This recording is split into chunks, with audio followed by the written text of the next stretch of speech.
اتنا کہ مجھے خوف آیا. تو کہتے کہ قبر کے عذاب سے اللہ ہر کسی کو بچائے. یہ بات نہیں ہے کہ وہ گنہگار تھا، بات یہ ہے کہ آپ کی ڈیڈ باڈی کے ساتھ ایک زمین کے اندر کیا ہوتا ہے، کیسا ہوتا ہے. کیونکہ روح تو آپ کی چلی جاتی ہے، اور زمین میں جو ہوتی ہے وہ آپ کی ڈیڈ باڈی ہوتی ہے. تو اب ایک چیز، اچھا اس کو پھر زمین میں ہم کیوں دفناتے ہیں؟ اسی لیے تو کہ اس کی جو وجود ہے وہ اسی مٹی میں اندر ختم ہو جائے، اور جو بدبو ہوتی ہے وہ اوپر بھی نہ آئے، کیونکہ مٹی سے پھر ظاہر سی بات ہے باہر تو نہیں آئے گی بدبو. تو وہ کہتا ہے کہ میں بہت ڈر گیا اس دن، بہت ڈر گیا کہ اس بیچارے چھوٹے بچے نے تو اتنے مطلب برے اعمال نہیں کیے، اس کی عمر اتنی نہیں تھی، اور پھر یہ کہ اتنی جوانی میں اس کی موت ہوئی. یہ تو شہید ہے نا. لیکن یہ جو زمین انسان کے ساتھ کرتا ہے نا وہ بہت برا ہوتا ہے پھر. تو اس نے کہا مجھے بہت ڈر لگا، یقین جانے. وہ کہتا ہے جب میں اپنے گھر آیا نا، شکر ہے کہ ان کے گھر والوں نے انہیں پہچانا، اور جب میں گھر آئی تو میں نے 3-4 دن تک روٹی نہیں کھائی. یعنی میں اتنا ڈرا کہ ہم مطلب زمین کے اندر کیا اس کے ساتھ ہوا ہوگا. اور اتنے جو ہے بچھو، سانپ، یعنی اس زمین کے اندر چھوٹے چھوٹے سوراخ بنے تھے، جیسے بہت سارے جانور ان سوراخوں میں آ کے اس کی باڈی کو کھا رہے تھے. تو یہ سٹوری تھی آپ لوگ کے ساتھ شیئر کر رہی تھی، جو کہ بہت ہی ہارر تھی. وہ کہتا ہے میرے لیے تو بہت ہارر تھی، کیونکہ میں نے اس کو خود اپنے ہاتھ سے دفنایا تھا، اور جب نکلا تو عجیب تھا، بہت عجیب ہو گیا تھا، جس سے مجھے بہت خوف آیا، بہت ڈر لگا، بہت ایک فکر سی لاحق ہونے لگی. اور خیر کہانی یہی تھی. تو اس میں ڈر تو تھا، لیکن اس میں یہ ایک بات تھی کہ زمین کے اندر نہ ہوا ہوتی، نہ آکسیجن، کچھ بھی نہیں ہوتی. تو ظاہر سی بات ہے چیز کے ساتھ کیا ہوگا، ایک چیز آپ رکھ دیتے ہو تو اس کے ساتھ کیا ہوگا. اچھا اس سے ریلیٹڈ ایک سٹوری ہے کہ ایک عورت نے پیسے جمع کیے تھے، تو وہ نہیں چاہتی کہ اس کے شوہر کی آنکھیں ان پیسوں پہ لگے، کیونکہ اس کا شوہر کافی عیاش تھا. تو اس نے کیا کیا کہ ان سارے پیسوں کو لے کے اس نے ایک بوتل میں بند کر کے پیسوں کو زمین کے اندر جو ہے چھوٹی سی ایک وہ بنائی زمین کے اندر گھڑا، اور اس کے اندر رکھی، اس پر مٹی ڈالی، اور اس جگہ پر پانی وانی چھڑک کے اس کو بالکل پلین کیا. ایک دن اس طرح ہوا کہ جب بہت بہت ٹائم ہو گیا تو اس نے سوچا کہ اپنے پیسوں کو نکالوں. تو اس نے جب اپنے پیسوں کو نکالا نا تو وہ پیسے جو ہیں وہ تو مٹی میں تحلیل ہو چکے تھے، یعنی چھوٹے چھوٹے ذرات بن چکے تھے. اور وہ دھاڑے مار مار کے رونے لگی کہ ہائے میرے پیسے. تو اس سے ایک یہ مزاحیہ وہ یاد آ جاتا ہے کہ زمین کے اندر ہر چیز ختم ہو جاتی ہے. تو وہ پیسے بھی اس زمین کے اندر جو ہے ختم ہو چکے تھے اس کے. تو پھر آپ خود سوچیں، کاغذ بھی ختم، انسان بھی زمین کی، یعنی زمین ایک پردہ ہے ہم سب کے لیے، اور ہماری وجود لاسٹ میں اسی کے اندر جو ہے ختم ہو جانی ہے. کیونکہ اتنے لوگوں کی ڈیتھ ہو رہی ہے تو زمینیں بھر چکی ہے. تو اب ایسی قبریں بھی ہے جو بہت پرانے زمانے کی ہے، تو وہ پلین بن چکے، وہاں پر راستے بن چکے ہیں، اور وہ تھوڑے سے مطلب مٹی اس سے چلی گئی، جس کی وجہ سے وہ قبر ہی نہیں لگتا. تو وہ عام سی پلین زمین بن چکی ہے، لوگوں کا اس پہ راستہ ہوا ہے. تو جب اکثر کسی کوئی ڈیتھ ہوتی ہو اور قبر کھودی جاتی تو کہتے کہ اس میں ہڈیاں ملتی ہے، جو کہ سائڈ پہ لوگ کرتے ہیں قبر میں، اور دوسرے بندے کو جو جن کی ڈیتھ ہوئی ہوتی ہے اس کو دفناتے ہیں. تو یہ ایک وہ ہے، ٹھیک ہے.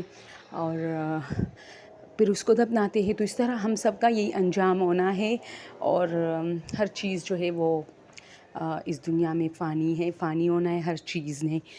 تو اپنے اعمال صحیح رکھ کے اپنا جو ہے 5 وقت کا نماز پڑھے، اور اپنا جو ہے لوگوں کے سب سے زیادہ جو کہتے ہیں کہ حقوق العباد، آپ نمازیں پڑھو، آپ قرآن مجید کی تلاوت کرو، آپ مسجد میں بیٹھو، لیکن اگر انسان آپ سے پریشان ہے، آپ سے تنگ ہے، اور آپ ایسی مطلب کر رہے ہو کچھ ایسی اعمال ہے آپ کے اخلاق کے، لوگ آپ سے پناہ مانگتے ہیں، تو یہ مت سمجھے کہ یہ نمازیں آپ کو بچائے گے. یہ تو اس اللہ کی حکم ہے جو ہم مان رہے ہیں، اس کی اطاعت میں یہ ایک چیز ہم پہ فرض ہوئی ہے کہ کیا ہم اس کا حکم مانتے ہیں، ورنہ اللہ کو کسی کی نماز کی ضرورت نہیں ہے. یہ سمجھے آپ لوگ. اچھا، کچھ لوگ اس کو غلط سینس میں ڈالتے کہ میں کیوں نماز پڑھوں، اللہ کو تھوڑی ضرورت ہے میری نماز کی. نہیں بھائی، وہ حکم ہے. اللہ آپ کو دیکھ رہا ہے آپ میرے حکم کو مان رہے ہو یا ریجیکٹ کر رہے ہو. اس کو اپنی پڑھنی ہے ہر حال میں، ایون ہر حال میں، اس لیے کہ موت کے وقت بھی آپ نماز پڑھو گے، اور اگر آپ سے چھوٹ گئی تو آپ سے اللہ رحیم کریم بادشاہ ہے، وہ معاف کرنے والا ہے، لیکن آپ سے پوچھا جائے گا کہ آپ نے نماز کیوں چھوڑی تھی.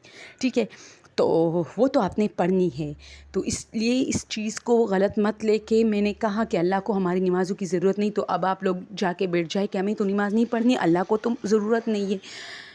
خیر، اپنے اعمال صحیح کریں، ایک دوسرے کے ساتھ گل مل کے بیٹھنے سے محبت پیدا ہوتی. یہ ساری کتابیں باتیں ہیں. ٹھیک ہے، یہ جو میں نے جس چیز کا ایکسپیرینس کیا ہے نا دوستو، آپ لوگ نہیں سمجھتے. میری ایک کزن ہے، وہ کہتی ہے ہمارے گھر میں کوئی بھی عورت دوسری عورت کے ساتھ اتفاق میں نہیں ہے، ایون ایک دوسرے کے پاؤں مارتے ہیں. میں اس گھر میں چلی گئی. ٹھیک ہے، میں چلی گئی. پہلے تو میں سب سے پیار کرتی تھی، پھر آہستہ آہستہ یعنی ایک نئی نویلی دلہن کے ساتھ جب ایسے عجیب رویات مہینے کے اندر اندر شروع ہو جائے، پہلے تو ٹھیک ہے وہ مہمان ہے سب جو ہے ٹھیک رویہ کرے، پھر آہستہ آہستہ وہ اس گھر کی ایک فرد بن جاتی ہے، تو اس کے ساتھ عجیب عجیب رویے شروع ہو جاتے ہیں. ٹھیک ہے، تو اس نے کہا میں نے 1 سال کے اندر اندر یہ جانچ لیا کہ بھئی یہ لوگ تو، اور پھر میں بھی ان کی طرح ہو گئی. یعنی ہر بات پہ ہمارے گھر میں جھگڑا ہوتا تھا، جبکہ وہ ایک بہت ہی مذہبی گھرانے سے تھی وہ لڑکی. ٹھیک ہے دوستو، تو اس نے کہا کہ میں نے ایک عجیب رویے اور اخلاقیات کا سامنا کیا جس میں بچوں تک کو معاف نہیں کیا گیا تھا. ایسے رویے میں نے دیکھے. تو 2-3 سال تو میں لڑتی رہی. آخر میں مجھے اللہ نے وہ کہتی ہے مجھ پہ جو احسان اللہ کا ہوا ہے نا، اور دوستوں میں چاہتی ہوں آپ سب ایسا کریں، کہ مجھے 2-3 سال بعد یہ چیز ریئلائز ہوئی کہ جتنا لڑو گے اتنا خراب ہوگے، یعنی کچھ بھی صحیح ہونے والا نہیں ہے. تو کیا کیا جائے؟ میں نے کیا کیا، ہر ایک سے دوستی بنا لی، ہر ایک سے. ایون مجھے پتہ ہوتا تھا کہ وہ لوگ مجھے یوز کر رہے ہیں، یعنی دوستی میں ان کے کام کرتی تھی، میں ان کے خیر برتن تو وہ کہتے ہم سب اپنا اپنا، لیکن گھر کو کوئی ہاتھ نہیں لگاتا تھا. جھاڑو پوچھا سب میرے ذمے تھا. صرف وہ لوگ اپنے بچوں کے لیے کھانے سب الگ الگ تھے، کچن ایک تھا، سب جو ہے الگ الگ کھانے پکاتے، باقی پورشن وائز سب کچھ ایک تھا، لیکن صرف کھانے الگ تھے.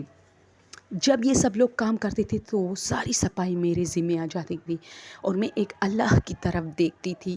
میں اگر 2 دن نہ کرتی تو کوئی ہاتھ نہیں لگاتا. کبھی کبھار میں چھوڑ دیتی تھی کہ چلو میں آج نہیں کرتی، کیا پتہ کوئی کر لے. پھر دوسرا دن، پھر تیسرا، پھر چوتھا، لیکن کوئی ہاتھ تک نہیں لگاتا تھا. اور جب میں سب سے ہنسی بات تو سب ہنستے، اور جیسے ان لوگوں سے کوئی اچھے نہیں ہے. مجھے تو مطلب بیک میں پتہ چل جاتا تھا کہ یہ لوگ صرف میرے ساتھ جو ہنسی مذاق میں بات کرتے ہیں نا، یہ سمجھتے کہ ان کے ساتھ تعلق اچھا رہے گا تو یہ کام کرے گی. ذرا سوچے کتنے عجیب لوگوں سے ان کا واسطہ. تو اس نے کہا میں نے بھی، یعنی وہ لوگ مجھے نچاتے رہے، میں ان کو نچاتی رہی. یعنی میں نے بالکل ویسے ہی کیا جیسے وہ لوگ، ان کی جو فطرت تھی. یعنی وہ لوگ سارے جابس کرنے چلے جاتے تھے، سارا کام میرے ذمہ ہوتا، میں کرتے. پھر بھی وہ لوگ آتے تھے، بیٹھ جاتے تھے، میں ہنسی ان سے گپ شپ لگائے، وہ خوش ہوتے تھے. جھگڑے